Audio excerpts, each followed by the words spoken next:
তুমি কি বলছো? আমার তো অনেক লজ্জা। তুমি একবার শুধু আমার বিয়ে দিয়ে দেখো।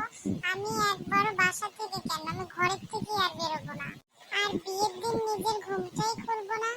আগে আগে বরের গাড়িতে গিয়ে ঘুমটা দিয়ে টুক করে বসে থাকবো মা। আমি তোর বাবাকে বলতে পারবো না, অসম্ভব। এ মা, বাবাকে বলো না আমাকে একটু বিয়ে দিয়ে দিতে। আমার সব বান্ধবীদের বিয়ে হয়ে যাচ্ছে। সবার তো 16 থেকে 20 বছর বয়সের মধ্যে বিয়ে হয়ে যাচ্ছে, আমাকে তো তোমরা এখনো বিয়েই দাও।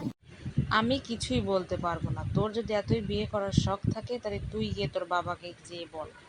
হ্যাঁ, আমার বিয়ে আমাকেই তো করতে হবে, সবকিছু আমাকেই তো দেখতে হবে। তোমরা তো আর কিছু করবে না, সবকিছু আমাকেই করতে হবে।